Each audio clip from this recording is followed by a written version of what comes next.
Alright, this is chapter 53 of the lake. 53. My eyes fly open. Burn us? No. Kayla gasped for air. I squeezed her hand. Please calm down. Or I could just shoot you. My mind spins so fast I can barely catch my breath. 5 dolls, 4 with their eyes crossed out. She wanted us dead this whole time. Bile hits the back of my throat. Lillian's eyes look straight through us. You think I'm crazy, but you have no idea what that night was like for me. I can still feel the overwhelming pain and smell my burned flesh. I couldn't call for help. My dad is not a nice man. I was scared what would happen. What did you do? I couldn't call for help, she repeats. Everyone would know that I had run away. You don't understand. I couldn't let that happen. What did you do? I ask again. I dragged myself to the lake. I tried to soothe my burns in the water, but it only made things worse. Kayla gasps. Someone else must have called the cops, because I eventually heard sirens. I ran with everything left in me. When I got home, I set fire to my bedroom. That's how my parents think I got burned. We all got out, but our house was ashes, she smirks. My hair straighteners were blamed. Jesus. I pressed one hand against my ruling stomach. Lillian was 10. She did all of that before she hit puberty. The hunting, mutilating animals, and burning down her freaking house. She set fire to her home so she wouldn't get into trouble. And she thinks she's better than us? Why didn't you tell anyone? The fire in the woods wasn't your fault. That wouldn't have mattered to my dad. Okay, I say, trying to wrap my head around this. I need to talk to her as if this is all totally normal behavior. He would have blamed you? He's not a forgiving man. A lot of people respect and look up to him. They think he's an amazing husband and father. No one knows the truth. If he knew I'd snuck out of the house. She shakes her head and I have to fill in the blanks. Things would have been very bad for her. Are you sorry too, Kayla? Lillian asks. You pulled Esme away.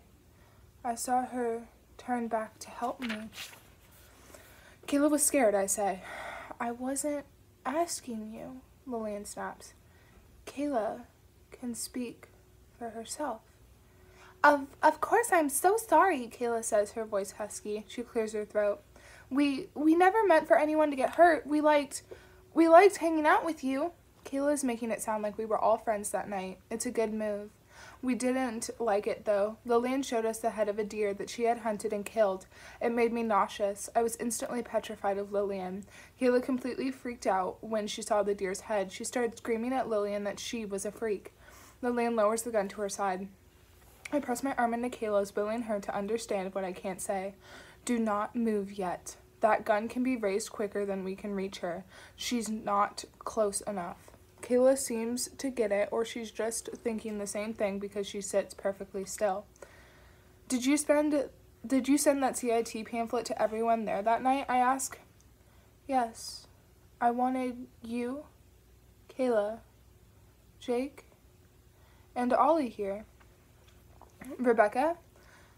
I met her a few years ago at a group for burn victims. She's too easy to manipulate. So desperate for a friend, she would do anything. Why Jake and Ollie? Kayla asks. They watched and did nothing. Jake was the worst. I saw him later when I was on my way home. He and Ollie were wandering in the forest again. This time, they looked right at me and saw the burns. Jake called me a psycho and pulled Ollie away. They both ran. I knew then they were there the whole time. Jake's not sneering now. Ollie hadn't mentioned that. I steal a glance at Kayla. Her eyes are wide. What did you do to Jake? Jake might have made mistakes, but he was just a scared kid. How could Lillian not see that? Lillian's eyes sparkle as she looks at the doors in the back. Oh, God. He's in one of those rooms, I whisper. Slowly, she nods. He's very quiet. What did you do? Go and see, Esme. My heart stalls. What? I'll wait here with Kayla. If you even think about escaping, I'll put a bullet through her head. I lick my lips. Lillian, please. Get up, Esme. With my heart in my throat, I stand up and turn towards the doors. Which one? Bathroom. Door on the left. What could she be doing with him in the bathroom? I wrap my trembling fingers around the doorknob and turn it slowly.